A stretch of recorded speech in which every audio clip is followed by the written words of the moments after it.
Okay, Justin is leaving. If you don't have your quizzes in already, he's not going to take them. Okay, for those of you who are in my corporate finance class, you kind of know what's going to happen. So Michael is going to tell the class exactly what's going to happen next. Michael, on to you. So what happens next? Well, we start class. I start class, so that's good. So that's the first priority. We'll come to that. Second, Justin is going to take the quizzes upstairs and put them in alphabetical order. And he will leave it on my desk. I have a stack of corporate finance exams. See, I'm first in, first out. I'll grade those, and then I'll turn to your quizzes, grade them. Once they're graded, you will get an email, and it'll be a very cryptic email saying your quizzes are done. Come and get them. And I will attach the solutions with the grading template to the quiz. The reason I don't want to cover the solutions now is you will freak out. You will assume the worst case scenario. It's best to not look at the solutions. I'm a very, very, very generous grader. So there will be partial credit for things you didn't even think you deserve partial credit for. So that's why if you left a problem untouched, don't ever do that again.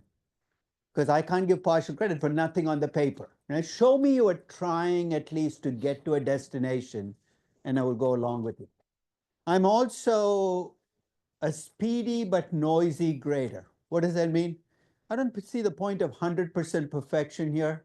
So I will grade, I will make mistakes. The grading template is there in case I make a mistake. Don't bitch and moan about it, just bring it to my attention. I'll give you the extra points, okay? So I'll put it aside. You will hear from me sooner than you think, okay? And then you can come pick up the quizzes. The reason I asked you to write your name on the back of the quiz is they'll be face down in a stack, and I'll tell you where to come and get them. Just take your exam out of the stack, check it against the solution, and we're done. So today I want to talk about growth. You've all picked companies, and I was looking at the master list. There are a few stragglers still who kind of hold out. But the problem is, I don't know whether you've dropped the class and therefore you don't have to fill in the name. So my list is a little outdated. So I will assume each of you has a company that you pick. You have to estimate growth for your company, right? So I'm going to start off today by talking about the different ways you can estimate growth. But before I do that, I want to set something on the table that I've talked about all through this class. Growth by itself is neither good nor bad. It's just that.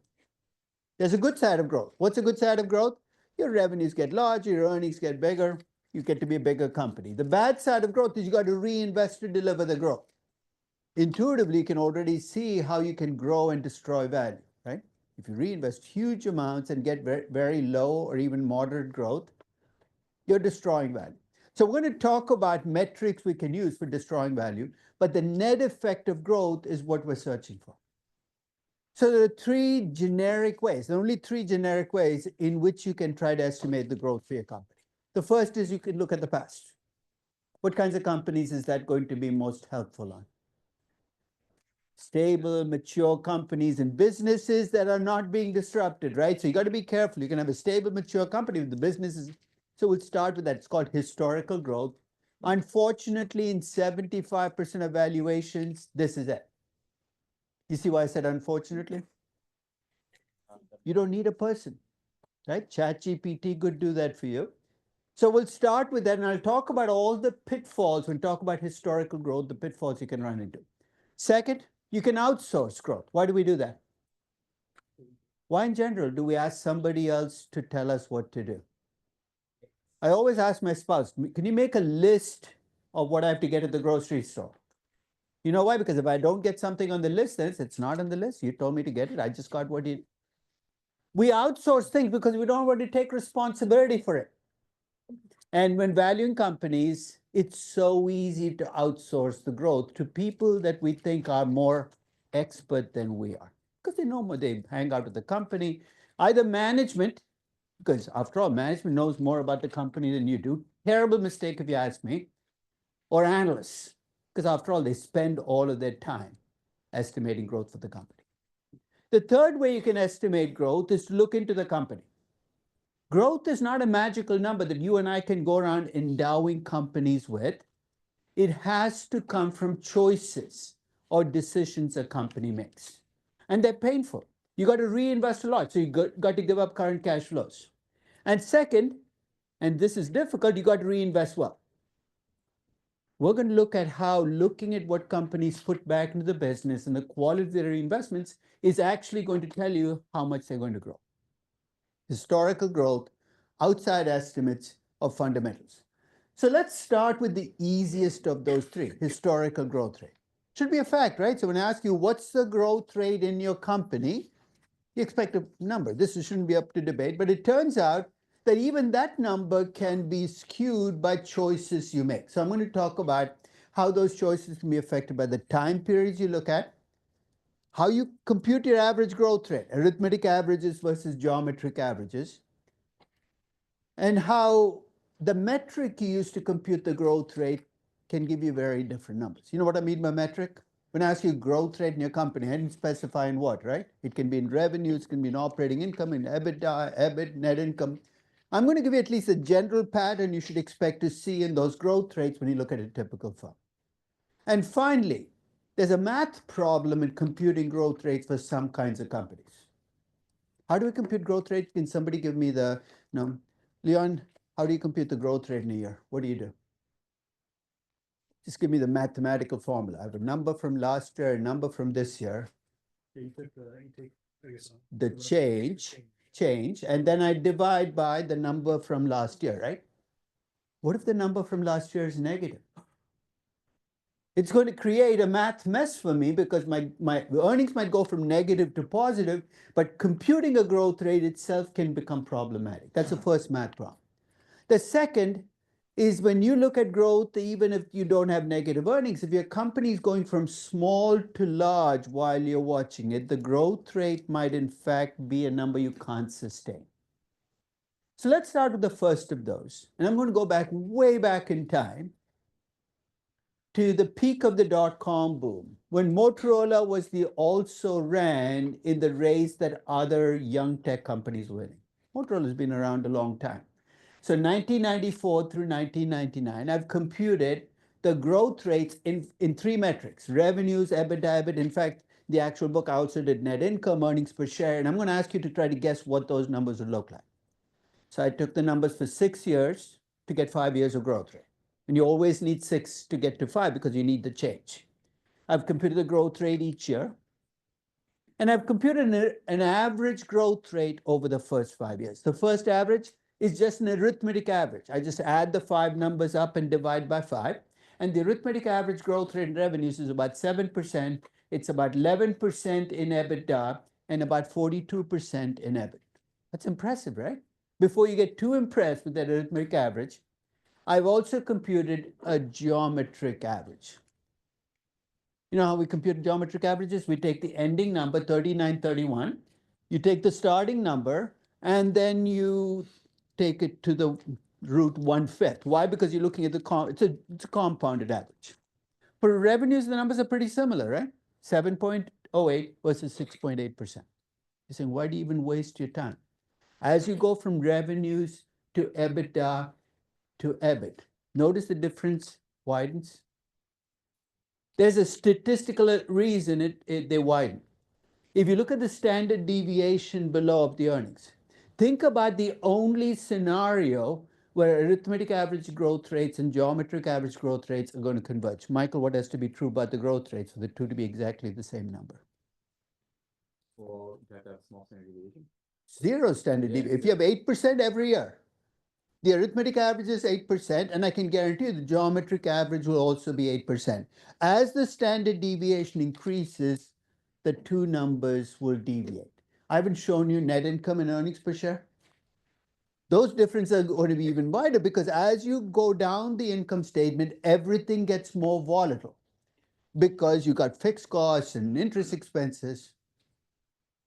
If you're looking at growth rates in earnings per share for your company, my wager is, on in earnings for your company, my wager is in most services, you're going to get growth rates in earnings per share. So when you see a reported growth rate of 7% for the last 5 years, before you use it, you first have to say, is that an arithmetic average or a geometric average? It can make a huge difference. Arithmetic averages in general mean very little, especially when it comes to earnings, because if you look at the EBIT, it starts at 2.6 billion and ends at 3.2 billion. There is zero chance that you actually got a 42% growth rate every year. Arithmetic versus geometric averages. Let's stay on that and let's deal with this question of negative earnings. So Time Warner, 5-cent loss in 1996 has a 25-cent gain in 97 in earnings per share. First, if you think in terms of what happened to earnings per share, was this a good year or a bad year? You went from minus 5 cents, you're moving in the right direction, right? If I ask you to compute a growth rate though, think of what you're going to get as an answer. Diksha, what's my growth rate going to be if I follow the conventional equation? What's the change in earnings over the year? 30 cents. What do I divide it by? The earnings last year, which was minus 5 cents. What's 30 divided by minus 0.05? 600%. Minus 600%. You're saying that makes no sense. I agree with you. When your numbers go from negative to positive, the growth rate should really be written as not meaningful. But the problem is when you're doing this big Excel spreadsheet and you're not checking, you're letting the growth rates be computed. Always add an if before you do it. If the earnings in the previous year are negative, put in not available. Otherwise, you're going to get this strange looking number pulling all your numbers apart. There are all these little fixes that have been devised for negative earnings. One of the fixes is what's causing the problem? The negative in the denominator, right? Can I take the negative and make it a positive? Yes, I can make the math equation absolute value of earnings. I fix the problem mathematically because now my minus 600 becomes plus 600. The sign makes sense, but the number makes no sense. So when you look at all the different fixes, you can use the higher of the two numbers. You can change the negative number to a positive number. I can give you fixes to get a growth rate, but none of those numbers will tell you much about the future. Final point, and this is a scaling effect on growth. You've heard of Callaway Golf? What did they make? What product brought them to the limelight? And what was the name of the golf club? The very first one, the one that made them what they are, is the Big Bertha, right? I don't play golf, but this must be one big golf club, I guess. But it was a new product that came out, and of course, golfers always blame their equipment for not shooting what they need to shoot. So the perfect market, you say, I've got the perfect, that's why I've been shooting 98. If I get that, I'll shoot like Tiger Woods. It never works, but the Big Bertha took off, and as it took off, the net profit for Callaway Golf went from 1.8 million to 122.3 million. That's an astonishing growth in net income, right? The geometric average growth rate, so I'm not even playing the arithmetic average game, the geometric average growth rate over those years was 122%. So I'm actually reporting the truth about the past. So let's say in 1996, you're trying to value Callaway Golf.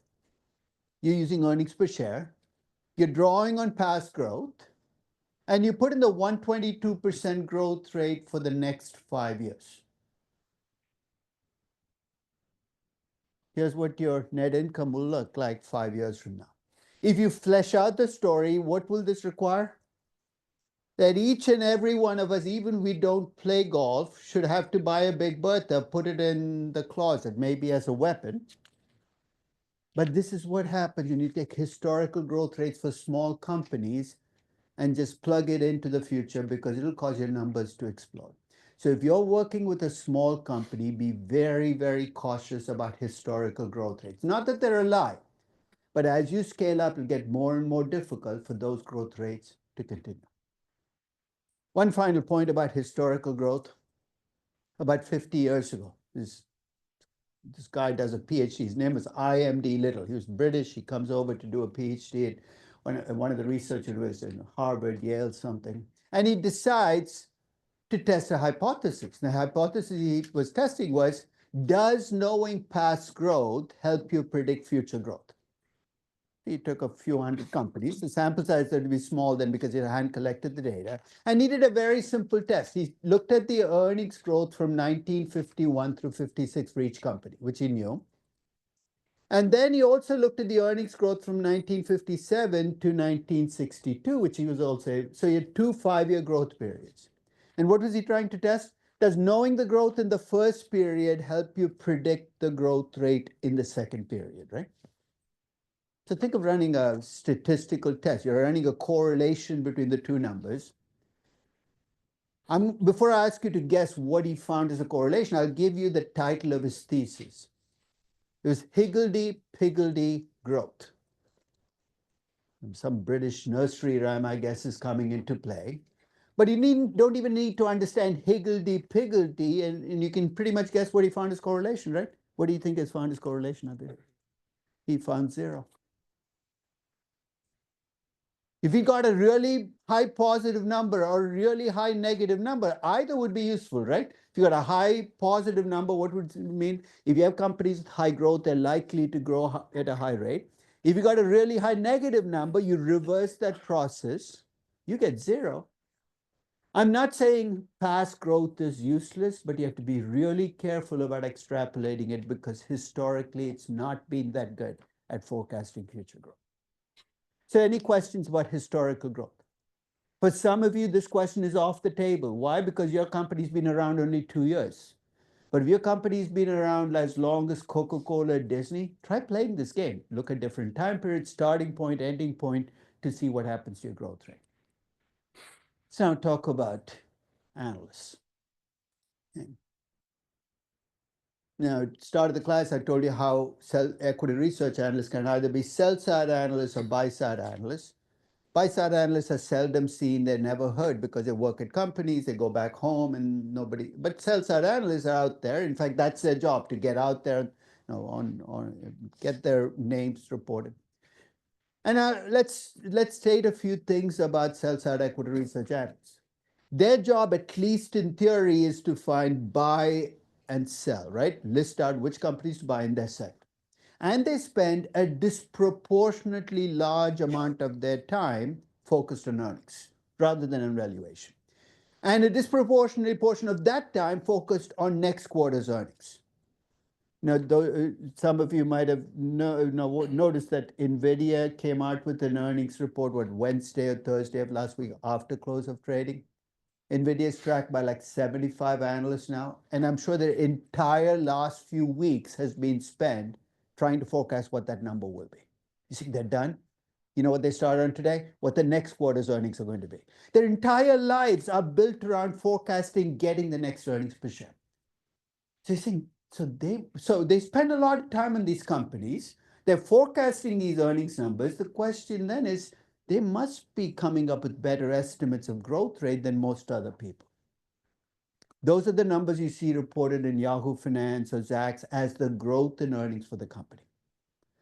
So let's take a closer look at analyst forecasts of earnings first to see if they're better than just even using historical data. They should be able to beat that, right? If nothing else, because they have information that's not in the time series, all the reports that come out about the company in the last few weeks. The results are actually pretty depressing if you're a sell-side equity research analyst. I've quoted 3 studies here, but you can find other studies as well. And here's what the studies did. They took the analyst forecast of earnings for the next quarter. They took a time series model forecast, which is just basically historical earnings extrapolated. And they looked to see what the standard error was. So the smaller this number, the more precise your forecast. So here's the good news. All these studies, the analyst forecast errors are smaller than using historical data. That's the good news. The bad news is you're spending, I don't know how many millions of dollars on sell-side equity research to get a 3% improvement in the forecast error. And that's with 1 quarter ahead. If you go to 1 year ahead or 5 years ahead, there's not even that small improvement. So which leaves the mystery.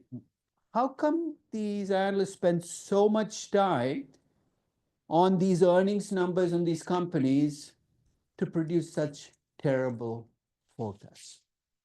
So in fact, about 5 years ago, I was giving a talk to sell-side equity research analysts, and I framed this question. You guys spend all your time forecasting earnings. How come your forecast error is not that much smaller than this historical data? You know, to a person, what their defense was? It's not us. There are a lot of bad analysts out there who are pulling these numbers down. The good analysts are much better. So I said, okay. Is there some way to highlight who the star analysts are? Have you heard of All-America football teams? The end college season or at the end of the season, they pick across teams, the best linebacker, best quarterback. They have an All-America equity research analyst team. It's been around a long time. Institutional investor used to be the one that did it, where they'd go, sector by sector, picking the superstar. So these are the best of the best, right? So I decided to take a look at those all-American analysts. They must be much better, right? Their forecast, and there's some evidence. Maybe you can help me explain the contradictions in here. If you look at these all-American analysts, and each year they get picked, and you look at their forecasting accuracy, in the year before they get picked, they're actually a little worse than the average analysts. But the year after, they magically improve to become a little better than the average analyst. This must be the self-esteem you get after you've been picked makes you a better forecast. What do you think is happening here? First, what does that tell you that people with worse forecasting errors get picked as all-American analysts? What must go into the criterion for that pick? I don't know about the criteria, but maybe after they get chosen, the companies. Yeah, but who do you think gets chosen? It's because this is actually a poll. People vote for it's a people vote for the all-American analysts. That's how they get chosen. So if you're looking at 72 analysts, I'm going to show you all their names. My guess is you won't recognize 67 of those names. You know the 5 you'll recognize is the 5 who got quoted all the time. Now, during the weekend, I got email from somebody at Boston University working on a PhD. And he said, I see you're on a list of influencers. Already my stomach drops. He said, I'd like to interview you on how you became an influencer. I said, right after I watched Kim Kardashian. Right? But basically, these are they basically get their name out. They're like the social media stars. There are 500,000 people on Twitter. You're going to become an all-America analyst because people recognize your name. So first, the criteria obviously has nothing to do with being good at equity research. It's being good at marketing yourself. But what can explain the improvement the year after? They're chosen as all-America. Yeah. Companies try to match their. Once you get picked as an all-American analyst, you make that part of your name. You're no longer Joe Brown. You're Joe All-American Analyst Brown. This makes you, if you're a sell-side equity research analyst and you become an all-American analyst, you've just added an extra 0 to each year's income. So when you call the company the year before, you say, I'm Joe Brown from Oppenheimer. Not interested, Joe. Hang up the phone. Joe All-America Brown from Oppenheimer. All of a sudden, the CEO comes on and wants to convey, let's face it, in the US, it's very difficult to, it's illegal actually for companies to give you specific information. But they can give you this fuzzy stuff. Your information access improved. And here's why companies feed information to all-American analysts. All-American analysts, when they make a recommendation, the next day, these are the analysts that you see quoted in the Wall Street Journal. So-and-so from Morgan Stanley, well-recognized analyst, has put a strong buy on this company from just a buy. And the stock price tends to go up. And there's actually an asymmetry here. When all-American analysts put buy recommendations, the stock price increases about 3 to 4%. And if you track them a few weeks or months later, even that dissipates to maybe 2%. But when they put sell recommendations, the stock price drops 11, 12%, and it gets even worse in the months after. What accounts for that? That buy recommendations have so much less impact than sell recommendations, and sell recommendations have far greater staying power. Amit, what do you want? Perhaps because they don't usually put sell recommendation. First is the numbers, right? Remember we said 9 times. So, and when you put a sell recommendation, you must really, really, really, really, really want to cut your bridges with this company saying that's as decisive a report from a, so basically there's more information to sell recommendation. Which has led me to some internal examination. I think, and I don't have a full count, but I think there are probably 150 people who've gone through this class who become sell-side analysts. I hear from many of them off and on. And I'm open about telling them that sell-side equity research, as we know it now, is broken. Broken why? Nobody listens to you. Okay? Nobody's reading a report for the buy or the sell. The heft that you used to have is gone. Maybe you'll get a little mention in the Wall Street Journal. And these are bright people. So it can't be that they're stupid. So there's something in the process that's broken. And I want to look at some of those things. But Jessica? Could you quantify kind of the qualitative aspects of a sell-side analyst versus a time series? Ultimately, there is no qualitative payoff, right? If your buy recommendations never work, the fact that a research report is really well written or is deep thinking this is the most pragmatic of games. Buy, I want to make money. Sell, I'm going to lose money. And if it's not doing that, the fact that you're an incredibly intelligent person with an amazing understanding of the business, yeah. Like maybe like access to management, like ability to go to. None of that is paying off in better information that I can use to act that your buy. So if that is helping me in terms of your buy recommendation actually leads me to make money. Gets compounded. Yeah. So And then you get better access. but the access clearly is not paying off in good buy or sell recommendations, right? So what does it tell you about the access? It's like a journalist saying they have access to a politician, right? They have access, they get information. The information is incredibly biased. You might play golf together, have a lot of drinks together, but if that information doesn't translate into actual numbers in the future, it doesn't help.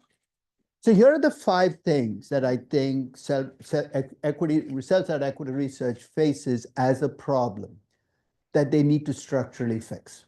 First, do you remember how I said sell-side equity research is organized? You get hired as a sell-side analyst by Goldman. What's the next thing they tell you? What sector you're going to be following, right? Retail, media. And then you're given the 18 or 20 companies. You don't follow the entire sector. You track, 20 big name companies. For how long? For the rest of your life. Already I'm getting a little depressed. Right? You're put into the steel business, or God help you, the airline business. Can you imagine having to track the airline companies for the rest of your life? But you get paid well. You say, okay, I can live with that. But you see that this creates tunnel vision, because when you're doing these companies, what are you told? Ignore what's happening elsewhere. Your job is to focus on these 20 companies and act like the rest of the world doesn't exist. That's the definition of tunnel vision.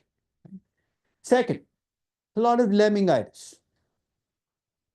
Here's what I want you to watch for in the news. Watch an analyst update. So between earnings report to earnings report, analysts actually come out with revisions to earnings per share. They'll say, well, I thought NVIDIA was going to make 17 cents, but based on what I'm seeing, I think they can make 19 or 20 cents. That's a revision upwards. Next time you watch one of those revisions, track the news stories for the next few days, because you know what you're going to see? A bunch of other analysts also revising. There's a lot of lemmingitis. People kind of move together as a crowd. So everybody revises up, everybody revises down.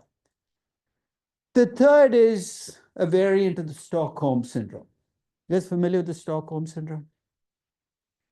Coined in the 1970s when people were being taken hostage by kidnappers. And the Stockholm syndrome reflects what they observe, which is in some cases, the hostages started identifying with their kidnappers rather than the people. Patty Hearst, classic example, she got kidnapped by the Symbionese army, and then after a while she became one of them and actually was one of the biggest people pushing. You're saying, what's that got to do with sell-side equity research? Remember, I started this process by saying, if you're an equity research analyst, you're supposed to look at a company, ask questions about the company, and make judgments on buy or sell. After a while, analysts seem to forget that that's their job. They think their job is cheerleading the company. That's Stockholm syndrome. You've essentially gone over to the wrong side. There's also a little factophobia. Analysts write hundreds and hundreds of pages, lots of nice pictures about the business and forget to talk about value or price somewhere along the way. And finally, for a long time, and this is actually worse outside the US now than in the US, is if you're a sell-side equity research analyst at Goldman Sachs, and Goldman Sachs has other business with the company that you're tracking, you can already see your tone in two directions, right? Let's say you want to put a sell recommendation on Meta. But Goldman Sachs has investment banking business with Meta. You're already going to be pushed to modify it. But in the late 1990s, there were sell-side equity research analysts. Jack Grubman, if you've never heard of him, go into Google search and type in Jack Grubman. He's a telecom analyst. Right? I think it was for Solomon. Was notorious for boasting to people about how much investment banking business he brought into the company with his recommendations. You crossed the line, right? So until we fix this process, there is no magical way for sell-side equity research to improve. So here are my basic propositions. You're valuing a company. Is it useful to know what sell-side analysts are saying about your company? Absolutely. Can't harm you. There's not much information that you're going to glean from those because the biggest source of private information are these little driblets that they get from the company, which is incredibly biased, which can explain why all American analysts become better forecasters. Right? And finally, I think the value to knowing what analysts think about a company, and I'll go back to Jessica's point, is the analysts that I think I listen to are analysts who truly understand the business. It's not, I don't care about their buys and sells, they're completely useless. But they do spend their entire lives in the semiconductor business, they're semiconductor analysts, and they often have knowledge about the business itself, a sense of perspective I could not have. So I'm not interested in their buys and sells, but I'm interested in talking to them. So if you find a sell-side equity research report, ignore the buy or the sell, read the report to see if there's something you can use in your evaluation about the business that can be useful. Now, if you're a private company appraiser, and there are hundreds and hundreds of them out there, you know where most private company valuations get their earnings and cash flows from? The management of the company. In fact, it's accepted practice. Why? Because you can't push back, right? Management says these are the cash flows. And it's a terrible starting point for evaluation. I don't know how you even recover from this because the numbers are not just biased, they're often internally inconsistent. High growth, no reinvestment, and you're stuck with those numbers. So what do private company appraisers do, the good ones? They try to compensate for the fact that the cash flows are overstated by doing what? What's the only tool you've got left? The discount rate. If you look at private company appraisal, they'll be adding all kinds of stuff. So you have risk-free rate plus beta times equity risk premium. You're not stopping. Small cap premium, company specific. To do what? To kind of, but you can see this is a game you can't win. You raise the discount rate. Managers know you raise the discount rate. What do? They push up the cash flows. This is a recipe for discounted cash flow valuation where neither the CF nor the D mean anything. But that's the pathway that private company appraisal has chosen to go. So let's talk about the last way to think about growth and the healthiest way to think about growth. I'm going to set up a very simple business. Right now, it is $1 billion invested in its existing projects. It's making a 12% return. So its earnings are going to be $120 million. Next year, the company adds $100 million in new projects. So think of that as the delta in the projects or reinvestment in the way we think about in cash flows.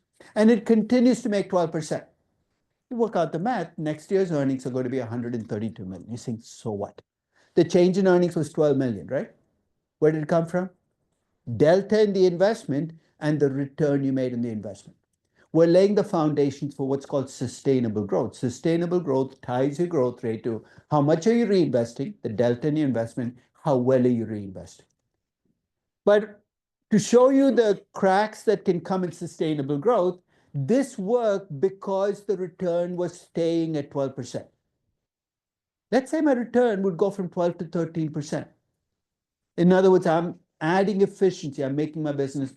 Your growth rate is no longer going to be tied to just your reinvestment, how well you reinvest. There's going to be an efficiency factor that captures the change in earnings. At many businesses with really low returns, this is your way of growing. It's not that you're reinvesting more, but that you're improving the return on existing projects. Hey, Boeing's growth, if there is growth in the future, is not going to come from reinvesting more. In fact, they have excess capacity of 50%. It's going to come from improving margins, improving returns on existing businesses. We're going to draw a contrast between those two growth rates. But first, I want to lay the sustainable growth foundation for you. For 80 years, we've had sustainable growth equations. And again, people get very mechanical about them. The oldest of those growth equations was for dividends per share models, where you wanted a growth in dividends per share. So remember, each one, you're looking at how much am I reinvesting, how well am I reinvesting. So as I go through the three variants, I want to think about consistency. When you think about dividends, what's your definition of reinvestment? Whatever's not paid out as dividends, right? So you take whatever's not paid out in dividends as a percentage of net income, that's called a retention ratio. So if your payout ratio is 40%, your retention ratio is 60%. And that money is getting reinvested. And what are you making on it? Because it's equity, it's a return equity. Retention ratio times return equity, you can think of as growth in earnings per share that you use in a dividend discount model. But we moved on from dividend discount models to free cash flow models, right? Let's stay in the equity space. You go from dividends to free cash flow to equity. We no longer think of whatever's not paid out as reinvested because you might not pay dividends, but that money might not be reinvestment, sit around as a cash balance. So we focus explicitly on what you reinvested. Where? Net capex, change in working capital. And if you're thinking in terms of equity, you're saying, well, some of that comes from debt. So equity reinvestment in the firm as a percent of net income, instead of a retention ratio, is an equity reinvestment rate. So basically, it's the same game, but you're focusing on potential dividends and you're focusing on what actually gets invested in the company. Your return on equity is still net income divided by book value of equity, but because you want to focus on things you're investing in that are operating, you take out the effect of cash. What does that mean? Some of your net income might be interest income from cash. You're going to take that out of the process. And your denominator, which is book value of equity, some of it might be sitting as a cash balance. You net that out as well. It's called a non-cash return equity because you're trying to measure what the quality of your projects are in your operations. Adil? Sustainable growth rate. This is just sustainable. So basically, but remember, there will be a point in your valuation where you have to hit sustainable growth. Where is that, Gabriel? In year one, you can get away doing a dance of efficiency. Year two, more efficiency. Year three, more efficiency. Year five, more efficiency. And then you get to year 10 and you tell me that this is forever.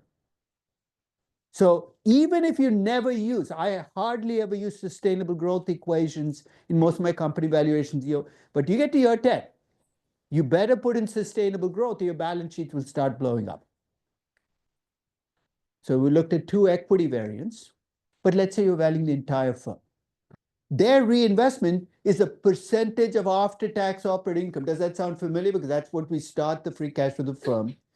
And your measure of return is no longer return on equity, it's the return on invested capital.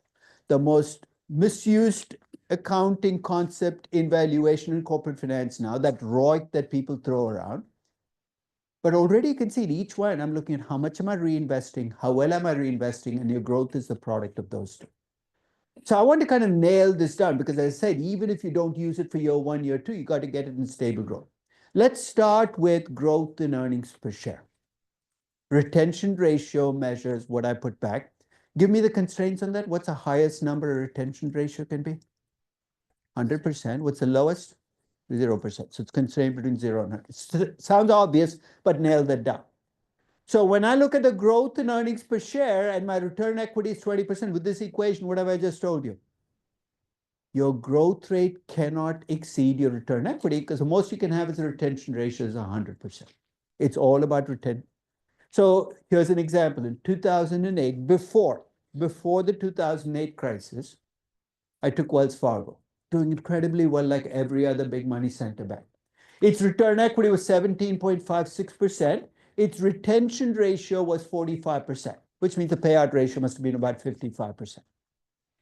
If I'd assumed in 2008 that they could maintain those two numbers, their expected growth in earnings per share would be about 8%. You see why I said if I did, this was done in June of 2008. 3 months later, we got a reminder of what? Hey, that 17.56% is really not that high. The retention ratio could change.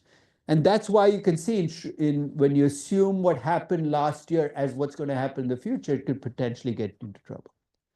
In fact, right after 2008, if you remember, the Fed raised regulatory capital ratios for banks, basically banking. If I raise regulatory capital ratios, what happens to my return equity? They have to go down. I have more equity. So even if they made exactly the same amount of money as they did before, you're going to grow slower because of the effect it's going to have on your return equity. So that's the simplest start, but it's driven by having a high return equity. So how does a company end up with a high return equity? One is to take incredible projects, right? NVIDIA's return equity is sky high. And even if we capitalize R&D, it's going to be 30, 40, 50%. But can you take an average business and report really high returns on equity? When if you work in real estate, this is the name of the game. Real estate is a boring, low return business. Even good buildings don't make 50% returns. They make 8%, 9% returns. So how do you report a high return equity? By borrowing to the hilt, because your after-tax cost of debt is lower than the 9%. So effectively what you're doing is you're taking the difference between the return on capital and your after-tax cost of debt, and you're claiming it for yourself as an equity investor. It's not unethical, it's not immoral, it's perfectly okay. So you can have two ways of getting a high return equity, right? One is to take great projects, the other is to take average projects and pump them up. Here's an example. I.M.D, which used to be called Brahma, that's how old this example is, a Brazilian beer manufacturer, in 1998 had a return capital of 19.9%, pretty impressive to begin with. But they also had a debt to equity ratio of 77%, and the after-tax cost of borrowing money was 5.6%. That's a 14.3% spread. You use 77 cents of debt for every dollar of equity. Your return equity, when all is said and done, is going to be 31%.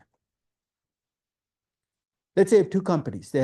Both have 31% returns on equity. One got there with a lot of debt, and the other got there with no debt. In an equity valuation, would you value these two companies the same? Or if you're going to value them differently, what is the vehicle through which you bring in the debt effect? Michael?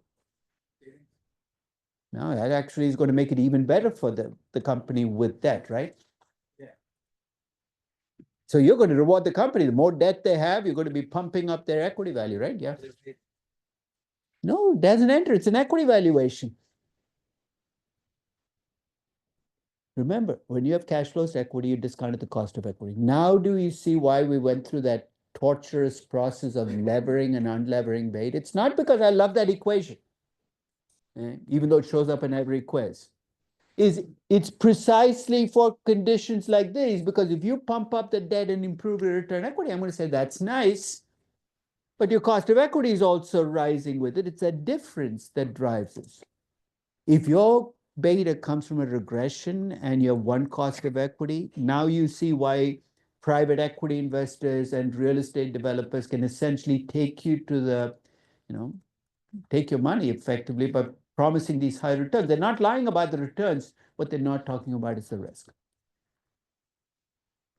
One final example and we'll end for the day. a few years ago, it was about 10 years ago, I wanted to get a growth rate for Coca-Cola. And I wanted to focus not on the dividend discount model, but on what they reinvested and how well they reinvested.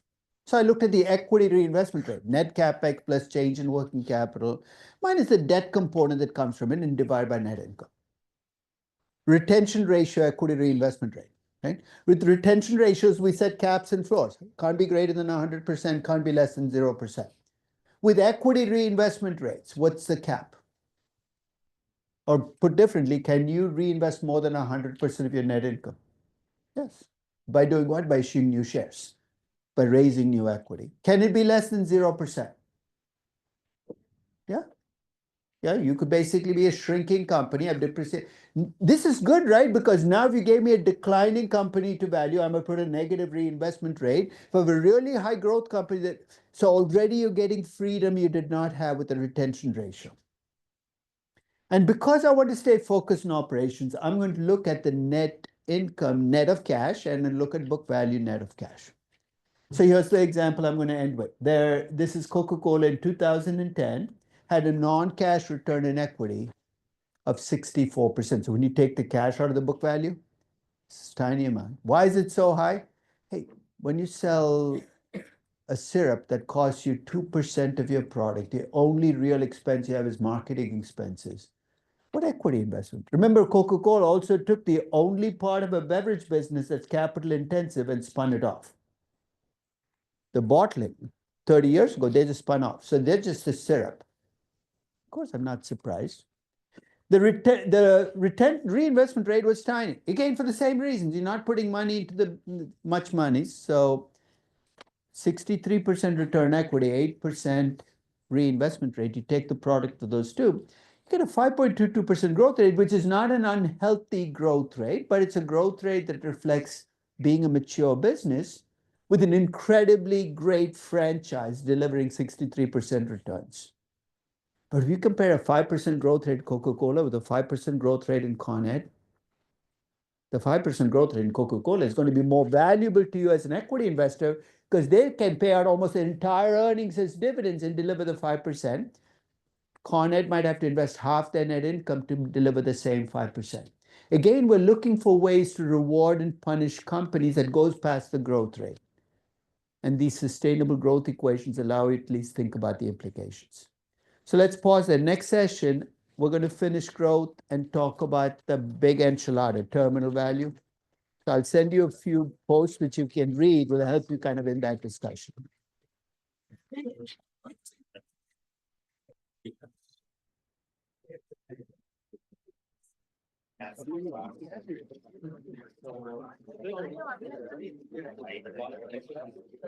I have class too.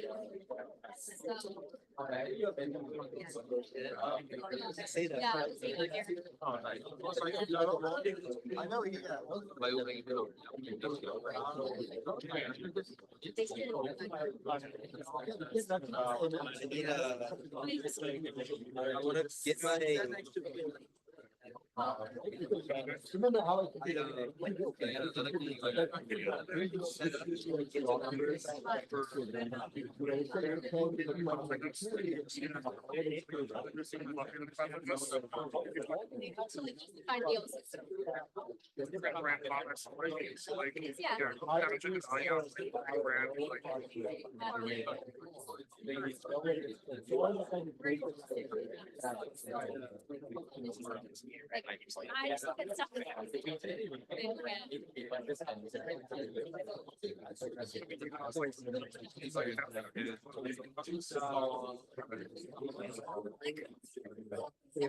But I was like,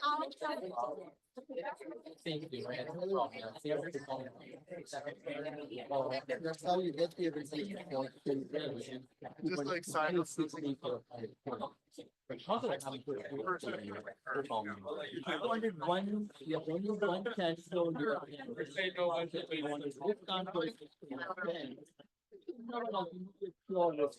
But given that you needed to say your one that you